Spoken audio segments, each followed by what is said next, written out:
नमस्कार, मी यामिनी महामुंडकर. साम संजीवनी या आरोग्यविषयक कार्यक्रमात तुम्हा सगळ्यांचं स्वागत आहे. मंडळी, चालणं, फिरणं आणि धावणं हे मानवी आयुष्याच्या जिवंतपणाचं लक्षण आहे. मात्र गेल्या काही वर्षांमध्ये गुडघेदुखी या समस्येमुळे केवळ वृद्धांनाच नाही तर तरुणांना देखील ग्रासलंय. आज मलम लावला की उद्या बरं वाटेल या मानसिकतेतून बाहेर पडून गुडघेदुखीच्या मूळ कारणांचा शोध घेणं आता काळाची गरज बनली आहे. आणि सुदैवानं वैद्यकीय क्षेत्रात झालेल्या क्रांतीमुळे या गुडघेदुखीवर अशा काही अत्याधुनिक उपचार पद्धती उपलब्ध झाल्यात ज्या रुग्णाला पुन्हा एकदा वेदनामुक्त आयुष्य देऊ शकतात. आणि याच विषयावर सविस्तर चर्चा करण्यासाठी आज आपल्या सोबत आहेत अस्थिरोग तज्ञ डॉक्टर धनंजय परब सर. आपल्या स्टुडिओमध्ये आलेले आहेत. सर, मनापासून स्वागत आहे.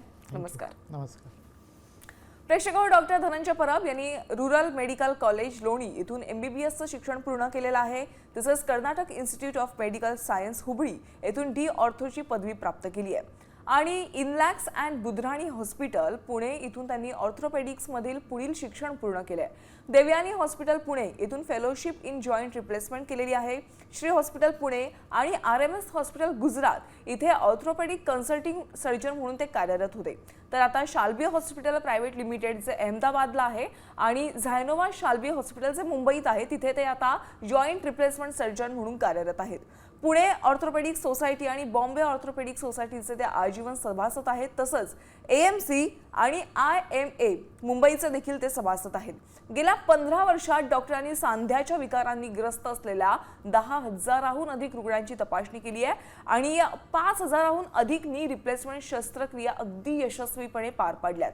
त्याचबरोबर दुष्परिणाम झालेल्या infected total knee replacement, failed partial knee replacement यांच्यावर देखील त्यांनी उपचार केलेले आहेत आणि त्यांचे देखील अगदी चांगले रिझल्ट आलेले आहेत. बघा, आता सध्या डॉक्टर नवी मुंबई, मुंबई, ठाणे यांचं इथे जे मोठे मोठे रुग्णालय आहेत त्या ठिकाणी देखील कार्यरत आहेत. तर आपण सरांकडनं गुडघेदुखीवर काय आता उपचार पद्धती आलेल्या आहेत त्याविषयी अधिकची माहिती जाणून घेऊया. सर, पुन्हा एकदा स्वागत आहे. पण आता विषयाला थेट सुरुवात करूया. सर, सध्या बघायला गेला तर गुडघेदुखी अत्यंत सामान्य अशी समस्या बनलेली आहे. तर त्याचं मूळ नेमकं कारण काय आहे? सगळ्यात मूळ कारण जर बघायला गेलं तर आजच्या काळात आपण मुंबई जसं शहर आहे तर सगळे धावतायत. आपण म्हणू शकतो की ही एक्सरसाइज झाली, पण ती धावतायत ते एक एक्झॉशन असं म्हणू शकतो आपण. बरोबर. तर ते एक्सरसाइज किंवा गुडघ्यांची काळजी घेणं. आता आपले जे जिने आहेत, पायऱ्या आहेत, रेल्वे स्टेशनवर अर्ध आपण बघतोच मुंबई लोकलसाठी सगळे धावत असतात. त्याचे स्टेप्स तुम्ही बघितलात, स्टेअर्स, पायऱ्या, जिने जे आपण म्हणतो, तर तिथे त्यांचं धावपळ जी होते ती गुडघ्यांसाठी बरोबर नाही. म्हणजे आपण एक्सरसाइज त्या प्रमाणात करत नाही. आपण आपले जे व्यायाम हवे गुडघ्यांना, जे आधीच्या काळात आपण बघायचो गावातली जी माणसं आहेत ते दररोज चालतात, फिरतात, त्यांचं उठणं बसणं तेवढं असतं. पण आपल्याकडे शहरात एकदा तुम्ही 5ची लोकल पकडली की 8 वाजता तुम्ही ऑफिसला पोचलात आणि 8 ते 5 तुम्ही बसूनच असतं. तर त्याच्यामध्ये एक्सरसाइज नाहीच आहे. आणि परत तीच धावपळ, परत तुम्हाला पोचायला तुम्हाला 8 वाजतात. तर ती धावपळ ही होत असते. त्यामुळे गुडघे, त्याचं जे आपण कार्टिलेज असं म्हणतो, कुर्चा त्याला म्हणतात मराठीत, तर ते वीक होत जातं. जसं जसं तुमचं वय वाढणार, 30-35 वयापर्यंत तुम्हाला तेवढा त्रास नाही होणार. पण जसं जसं तुमचं वय वाढत जातं तसं तसं ते कार्टिलेज वीक होत जातं. आणि यामुळे चान्सेस ऑफ अर्थरायटिस म्हणजे गुडघ्यांची जी आपण घसरण असं म्हणतो, हे घासले जातात गुडघे, तर ते हळूहळू वाढत जातं. तर त्याच्यामुळे लोकांना त्रास व्हायला चालू होतात. आणि यंगर एज ग्रुपमध्ये सुद्धा आम्ही बघितलं आहे. आज मी एखादी 20 वर्षाची स्त्री येते की गुडघा दुखतं. इवन प्रेग्नन्सीनंतर येतात की प्रेग्नन्सीमध्ये खूप बेड रेस्ट घ्यावी लागली आणि त्यांना चालायला नाही मिळालं, तेवढं एक्सरसाइज नाही झालं, तसं तर मग गुडघे दुखायला लागतात. सो दीज आर ऑल, ही सगळी कारणं आहेत. बरं, पण डॉक्टर, हे कसं ओळखायचं की आपल्याला गुडघेदुखीचा त्रास आता सुरू झालेला आहे? त्याची काही लक्षणे दिसतात का? हो, त्याच्यात कसं असतं की गुडघे दुखणे म्हणजे मेन जो तुमचा सिम्पटम असेल तो एकतर स्टिफनेस, म्हणजे गुडघा जॅम झाला आहे असं तुम्ही म्हणू शकता. गुडघा जॅम वाटतो तुम्हाला उठता बसताना. म्हणजे तुम्ही समजा एखाद्या मूवी थिएटर, आता धुरंधर आलाच आहे, तर सगळे 3 तास तुम्हाला बसायचं आहे मूवी थिएटरमध्ये, पण ज्यावेळी तुम्ही उठता तो गुडघा जॅम झालेला असतो. हे एक लक्षण आहे की गुडघा दुखतोय. दुसरं, जिने चढता होताना, परत मुंबई लोकल जर म्हटली तर मग जिने चढता उतरताना तुम्हाला कटकट आवाज यायला लागतो, गुडघा असं वाटतो की दुखतोय सतत. चालता नाही आहे, ते धावतात, जशी स्पीड 5 वर्षापूर्वी होती आता ती स्पीड नाही आहे. हे सगळं जेवढी आपल्याला जाणवायला लागतं तेवढी तुम्हाला समजायला हवं की हो, गुडघ्यांमध्ये त्रास आहे आणि लगेच हळू इनिशियली तुम्ही एक्सरसाइज करू शकता, पण नाही कमी झालं तर मग डॉक्टरांचा सल्ला घ्यायला हवा. बरोबर. आणि ही जी लक्षणे आहेत ना ती सुरुवातीच्याच काळात दिसतात, म्हणजे 30-25 मुलांना देखील अशी लक्षणे दिसतात आणि त्याकडे अगदी सर्रासपणे अगदी दुर्लक्ष केलं जातं. ते कितपत गंभीर आहेत ते सांगा. आयडियली तर दुर्लक्ष करू नये. का? कारण की दिस इज द एज. हे तुमचं जे वय आहे 20 ते 25 किंवा 20 ते 30 जरी धरलं तर ते आपलं वय आहे जे डिसाईड करेल तुमचं पुढचं फ्युचर. बरोबर. Not only financially, socially, but physically. आता जर तुम्ही काळजी घेतली, जसं ओबेसिटी आहे, एक्सेसिव्ह वेट, नो एक्सरसाइज, त्याचा असर तुमचा पुढच्या 15 वर्षात पडणारच आहे गुडघ्यांवर. आम्ही जेवढी पेशंट्स बघतो तर जेवढी नी रिप्लेसमेंटसाठी एखादा पेशंट येतो, गावातली माणसं जी येतात ती 70च्या पलीकडची असतात, कारण की त्यांनी तेवढं गुडघ्यांना जपलेलं आहे. ते जर तुम्ही शहरातली माणसं बघितलात तर ती 40-50 मधलीही पेशंट्स आमच्याकडे येतात. म्हणजे त्यांनी त्या एज ग्रुपमध्ये 20 to 30 एज ग्रुपमध्ये त्यांनी तशी गुडघ्यांची काळजी नाही घेतली, म्हणून ते आमच्याकडे लवकर आले. सो दॅट्स वाय 20 ते 30 हे खूप इम्पॉर्टंट एज ग्रुप आहे. तुम्ही गुडघ्यांची काळजी घ्यायलाच हवी. बरोबर. डॉक्टर, काय सध्याच्या घडीला बघायला गेलात ना तर शस्त्रक्रिया बऱ्याच आलेल्या आहेत गुडघेदुखीवर, पण लोक घाबरतात शस्त्रक्रिया करायची झाली का. टाके असतात, बरेच दुखणं असतं, रक्तस्राव जास्त होतो. तर मला सांगा की नॉन सर्जिकल काही उपचार पद्धती आलेल्या आहेत का, त्या कोणत्या आहेत? नॉन सर्जिकल जर आपण म्हटलं तर कसं आहे, तुम्ही त्या स्टेजला डॉक्टरांकडे यायला हवं. म्हणूनच मी म्हटलं की 20 ते 30 हा जो एज ग्रुप आहे त्या गटातही तुम्हाला वाटलं की गुडघ्यांमध्ये त्रास आहे तर तुम्ही डॉक्टरांना दाखवायला हवं. कारण की या एज ग्रुपमध्ये तुम्ही डिसाईड करू शकता की हे कॉन्झर्वेटिव्ह ट्रीटमेंट ऑप्शन्स तुम्ही देऊ शकता पेशंटला. त्याच्यात ऑप्शन्स काय आहेत? एक तर औषधं आहेत, फिजिओथेरपी आहे. फिजिओथेरपीने खूप फरक पडतो. तुम्ही जर डेली एक्सरसाइजेस करता आणि ॲटलिस्ट 2 ते 3 किलोमीटर चालता, तुमचे गुडघे चांगले राहणार आहेत. सेकंडली तुमचे फुटवेअर, तुमचं राहणीमान कसं राहता, खाली बसून किती हे करता. स्पेशली आपल्या आई आणि बहिणी तर खाली बसून जास्त, मांडी घालणं हे असं वाटतं की जसं आपला जन्मसिद्ध अधिकार आहे असं म्हणू शकतो, तर खाली बसायलाच हवं असं. तर त्याच्यामुळेही गुडघा खूप खराब होतो. तर ते जसं तुम्हाला वाटलं की नाही गुडघा आता दुखतोय तर ते खाली बसणं कमी करायला हवं, मांडी घालणं कमी करायला हवं, मग वरती बसणं, वेस्टर्न स्टाईल यूज करणं, हे सगळे तुम्हाला ऑप्शन्स समजून घ्यायला हवेत आणि ते चालू करायला हवेत. तर इंजेक्शन्स आर ऑल्सो देअर. म्हणजे इंजेक्शन्स ही दिले जातात गुडघ्यात, पण त्याचं पण एक स्पेसिफिक क्रायटेरिया असतो. तुम्ही सर्राट सगळ्या पेशंटमध्ये इंजेक्शन नाही देऊ शकत. आजकाल ते ॲडव्हर्टाइजमेंट्स पण असतात, पण ते चुकीच्या पेशंटमध्ये दिल्यानंतर त्याचा फायदा नाही होणार. स्टेज 1, आता जसं मी हे दाखवतो, हा गुडघा हा नॉर्मल नी आहे. तुम्ही बघू शकता हे कार्टिलेज आपण जे म्हणतो खुर्चा, तर हे ॲटलिस्ट बाय एज 10, एज 20 हे असं छान कार्टिलेज असतं. हे जसं जसं वय वाढणार तसं तसं ते कार्टिलेज खराब व्हायला लागतं. यू कॅन सी, हे बघू शकता तुम्ही, हे कार्टिलेज खराब होत जाणार. इथे तुम्ही बघू शकता की थोडं थोडं ते कार्टिलेज वेअर ऑफ व्हायला लागलं आहे. तर या स्टेजमध्ये ही जी अर्ली स्टेज आहे त्याच्यात तुम्ही इंजेक्शन्स द्या, गोळ्या द्या, फिजिओथेरपी करा, तर त्याचा इफेक्ट मॅक्झिमम असेल.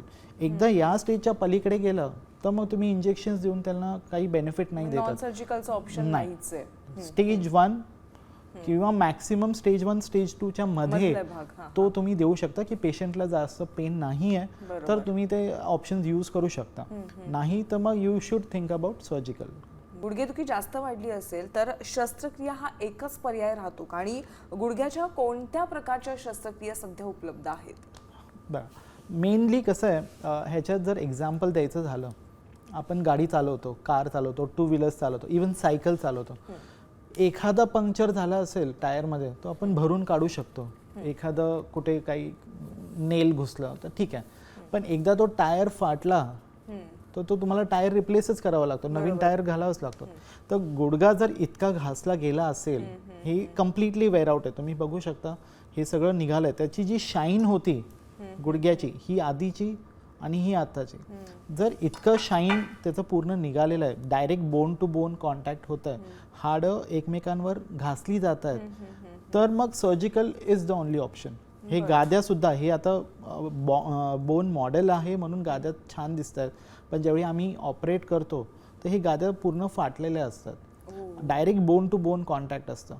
तुम्ही बघू शकता की गुडघा पूर्ण असं टच झालेला असतो, गुडघा असं आवाज येतो कारण की हाडं एकमेकांवर घासली जातात.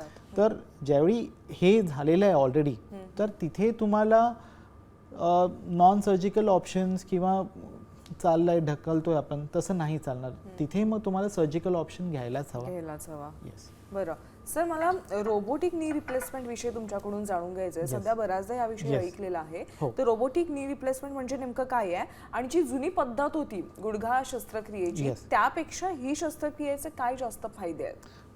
रोबोटिक आज तुम्ही बघू शकता की AI has definitely made wonders everywhere. आपण AI सगळीकडे वापरतो. कम्प्युटर हॅज हेल्प्ड ह्युमन बिंग्स, म्हणजे कम्प्युटरने आपल्याला असिस्ट केलं आहे, पण ती आपली जागा घेऊ शकत नाही. तसंच सर्जरीमध्ये सुद्धा कन्व्हेन्शनल जे आम्ही आता इतकी वर्ष केली आहेत, तर त्यांचे रिझल्ट्स चांगलेच आले आहेत. आता रोबोटिकमध्ये काय होतं की जे प्रिसिजन आपण म्हणतो की रोबोटिकमुळे एक कम्प्युटर आपल्याला असिस्ट करतो, तर त्या असिस्टन्समुळे आपले जे चान्सेस असतात फेलियरचे ते आपण अजून कमी करतो. तर प्रिसिजन इज बेटर. पेशंटला आपण त्यांचे जे स्नायू असतात त्याला कमीत कमी इजा पोचवतो, कारण की जास्त तुम्हाला गुडघा हलवावा लागत नाही, कमीत कमी इन्सिजनमध्ये होतो, ब्लीडिंग कमी होते आणि त्यांची रिकव्हरी सुद्धा फास्ट होते. फिजिओथेरपी कमी लागतं, 15 दिवसात patients are mobile and walking around. तर तो फायदा because there is a computer helping out, तर त्याच्यामुळे तो फायदा होतो. आता robot is better than conventional, ते अजूनही एक म्हणजे इट इज अजूनही लिटरेचरमध्ये त्याच्यावर डिस्कशन्स चालू आहेत. But robot definitely helps. Computer assisted surgeries are much better असं आपण म्हणू शकतो. बरं सर, गुडघे बदलण्याच्या शस्त्रक्रियेच्या नंतर रुग्णाने कशा पद्धतीने काळजी घेतली पाहिजे आणि रिकव्हरीसाठी संपूर्ण वेळ किती लागतो? मेन नी रिप्लेसमेंट सर्जरी म्हटलं की सगळ्यात पहिली भीती असते ती फिजिओथेरपीची, की ते फिजिओथेरपिस्ट येऊन आपल्याला रडवतील, बरोबर, आपल्याला खूप दुखणार.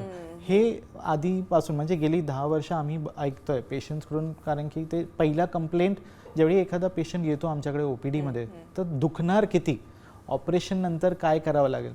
तर आता जी सर्जरीज आहेत, ज्या सर्जिकल टेक्निक्स आहेत किंवा आपण जे ॲनेस्थेशिया वापरतो, तर त्याच्यात इतके नवीन नवीन टेक्निक्स आले आहेत की पेशंटचं पेन आपण ऑलमोस्ट 90% कमी करतो. आम्ही जे सर्जरीज करतो त्यात कसं असतं, सकाळी 8 वाजता जर सर्जरी झाली, संध्याकाळी 3-4 वाजता पेशंट उभा राहून चालतो, that is with a walker, ते विथ सपोर्ट. आणि 15 दिवसात पेशंट मोबाईल होतो, म्हणजे 15 दिवसात पेशंट स्वतःहून स्वतःसाठी चहा बनवू शकतो, इतकी मोबिलिटी आपण प्रोव्हाइड करतो. तर ते कशामुळे की प्रॉपर फिजिओथेरपीमुळे. तुम्ही ऑपरेशन नंतर जर व्यवस्थित जे डॉक्टरने किंवा फिजिओथेरपिस्टने सांगितलेले व्यायाम केले आणि दररोज चाललात, इवन चालणं is also a good exercise.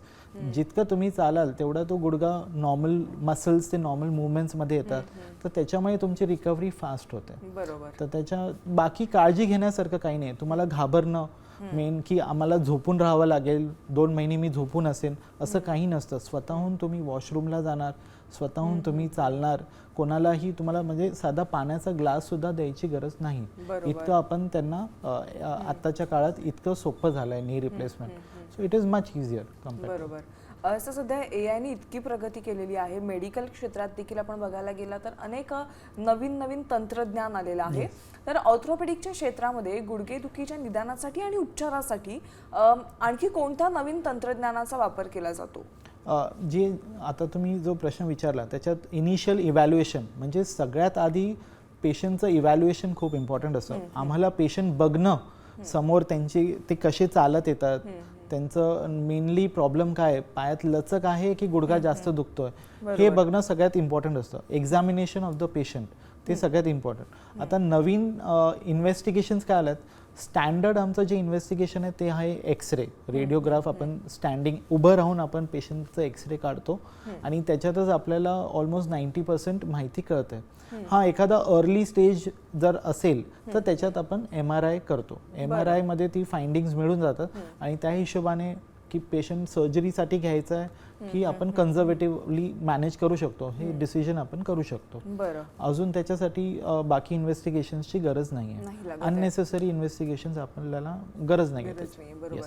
Sir आता अनेक प्रेक्षकांना हा प्रश्न पडला असेल की आता सर आम्हाला या सगळ्या त्रासापासून लांब राहायचं आहे, गुडघेदुखी आम्हाला टाळायची आहे, Correct. तर त्याच्यासाठी काय आहेत प्रतिबंधात्मक उपाय? त्याच्यासाठी सगळ्यात पहिलं तर आपली लाईफस्टाईल. धावू नका, मी ते म्हणेन, धावू नका. टेक युअर टाइम आणि स्वतःसाठी वेळ द्या. म्हणजे एक्सरसाइज मिनिमम 15 मिनिटं तुम्ही स्वतःच्या बॉडीसाठी. तुम्हाला माहिती असायला हवं की तुमचा कुठला बॉडी पार्ट इज हर्टिंग. आता तुम्ही IT सेक्टर बघितलं, जे डेस्क जॉब करतात त्यांचं कंबर दुखते, मान दुखते, तर त्यांना तुम्ही आम्ही हेच सांगतो की तुम्ही जितकं व्यायाम कराल तेवढं तुमचं डॉक्टरांची जी गरज आहे ती कमी होत जाणार. तो one is lifestyle changing, exercises, diet, obesity, तुम्हाला वजन कमी करणं गरजेचं आहे आणि रेग्युलर एक्सरसाइजेस तर आहेतच. बाकी त्याच्यात अजून काही करायची गरज नाही. जसं मी सुरुवातीला म्हटलं की गुडघेदुखी अगदी सामान्य समस्या तयार झालेली आहे सध्याच्या घडीला. तसंच आणखीन 2 आजार आहेत जे फार सामान्य आहेत, मधुमेह आणि उच्च रक्तदाब. तर म्हणजे BP आणि ब्लड प्रेशर. तर या 2 समस्या समजा एखाद्या रुग्णाला असतील तर ते रुग्ण आणि त्यांना गुडघेदुखीचा देखील त्रास आहे, तर अशा रुग्णांमध्ये आपण नी रिप्लेसमेंट सर्जरी करू शकतो का? नक्की. ह्याच्यात कसं आहे, आमच्याकडे जे पेशंट्स येतात त्याच्यात तुम्ही म्हणू शकता की 5 पैकी 3 पेशंट्सना आयदर डायबिटीज किंवा हायपरटेन्शन, जे उच्च रक्तदाब तुम्ही म्हटलात, तर त्या दोन्ही असतातच. ते जर मॅनेज्ड असेल, त्याचं प्रमाण कमी असेल, कंट्रोलमध्ये असेल, तर नी रिप्लेसमेंट करायला काही हरकत नाही. त्यात आपण नी रिप्लेसमेंट करू शकतो आणि त्यांचे रिझल्ट्स ॲक्च्युली नी रिप्लेसमेंट नंतर पेशंट जर चालायला लागला, समजा एखादा पेशंट आहे आणि ते 2 किलोमीटर दररोजचे चालतायत आफ्टर सर्जरी, त्यांचं BP आणि शुगर दोन्ही कमी होणार आहे. दोघांची लेवल कमी होतील आणि ते त्यांचा आजारही सुद्धा बेटर वाटेल, त्यांचा शुगर लेवल्स कंट्रोलमध्ये राहतील. बरोबर. सर आणखीन एक खूप साधा प्रश्न आहे आम्हाला आणि खूप महत्त्वाचा प्रश्न आहे की बूट आणि जे चप्पल वगैरे घालतो आपण, रेग्युलर विअर, स्लीपर्स असतील, हिल्स असतील, गुडघेदुखी टाळण्यासाठी योग्य प्रकारच्या चपला किंवा बूट निवडणं हे कितपत महत्त्वाचं आहे? फुटवेअर खूप इम्पॉर्टंट आहे. फुटवेअरमध्ये तुम्हाला प्रॉब्लेम कसा असतो की तुम्ही जर फ्लॅट्स घातलात आणि ऑलरेडी पेशंटला फ्लॅट फूट असेल किंवा बऱ्याचशा लोकांना कसं असतं की गुडघे थोडेसे वाकडे असतात पहिल्यापासून, जन्मापासून. अँगल जरासा चुकीचा असतो. त्याच्यात तुम्ही जर फ्लॅट फूट आहे आणि त्याच्यात तुम्ही चुकीचे शूज घातलात तर ते प्रमाण जे आहे, स्पीड जे आहे खराब होण्याची, ती स्पीड वाढू शकते. तर स्पोर्ट शूज मी नेहमी प्रिफर करेन. तुम्हाला फ्लॅट चप्पल्स, काही ज्यांना फ्लॅट फूट आहे किंवा गुडघ्यांचा प्रॉब्लेम आहे त्यांनी फ्लॅट चप्पल्स बिलकुल घालू नये. High heels also is a problem, म्हणजे ते आपण म्हणतो कडक एकदम हाय हिल्स असतात तसं. स्पोर्ट शूज आणि मायनर हिल्स असं चालतं. फुटवेअर इम्पॉर्टंट आहे. सर जाता जाता गुडघेदुखीचा त्रास असलेल्या लोकांसाठी तुम्ही काय संदेश देऊ इच्छिता? ज्यांना गुडघ्यांचा ऑलरेडी त्रास आहे त्याच्यात आपण कसं आहे डिवाइड करू शकतो की ज्यांना कमी त्रास आहे तर मी म्हणेन तुम्ही एक्सरसाइजवर जास्त प्रेफरन्स द्या. जितकं एक्सरसाइज तुम्हाला करता येईल तेवढी माझी गरज कमी पडेल. बरोबर हे की नाही, ते डॉक्टरांची गरज कमी पडणं गरजेचं आहे. तर एक्सरसाइजेस, तुमचं डाएट मॅनेज करा, वेट कमी करा. ते इनिशियल तुमचं मॅनेजमेंट असेल फॉर पेशंट्स ज्यांना की खूप कमी दुखतं आहे. ज्यांना जास्त दुखतं आहे, गुडघे अक्षरशः वाकडे झाले, चालायला तुम्हाला काठीची गरज पडते किंवा घराबाहेर पडताना 2दा विचार करावा लागतो, तर त्यांना मी म्हणेन की तुम्ही डॉक्टरांचा सल्ला घ्या, जे तुमच्या जवळ असेल, orthopaedic surgeon, joint replacement surgeon, त्यांची व्यवस्थित कन्सल्टेशन करा. आणि जर एक्सरेजमध्ये वाटतंय की नी रिप्लेसमेंटची गरज आहे तर करून घ्या. कारण की दॅट नी रिप्लेसमेंट सर्जरी तुमचं लाईफ चेंज करू शकते. तर ते मी म्हणेन की घाबरू नका नी रिप्लेसमेंटला. आधी बायपासला सुद्धा लोक घाबरायचे, आता सर्राट हो, खरंय. करतायत. त्यामुळे नी रिप्लेसमेंट ही तशीच सर्जरी आहे जे तुम्ही करू शकता आणि तुम्हाला पाहिजे तिथे तुम्ही फिरू शकता, जाऊ शकता. नक्कीच. सर, तुम्ही आज इथे आलात आणि प्रेक्षकांना गुडघेदुखीवर अत्याधुनिक उपचार पद्धती कोणत्या आलेल्या आहेत आणि आपण आपल्या गुडघ्याची कशा पद्धतीने काळजी घेतली पाहिजे याविषयी तुम्ही योग्य माहिती दिलीत, मार्गदर्शन केलं, त्याबद्दल मनापासून आभार. धन्यवाद. धन्यवाद. थँक्यू. साम संजीवनीमध्ये वेळ झाली आज इथेच थांबण्याची. नमस्कार.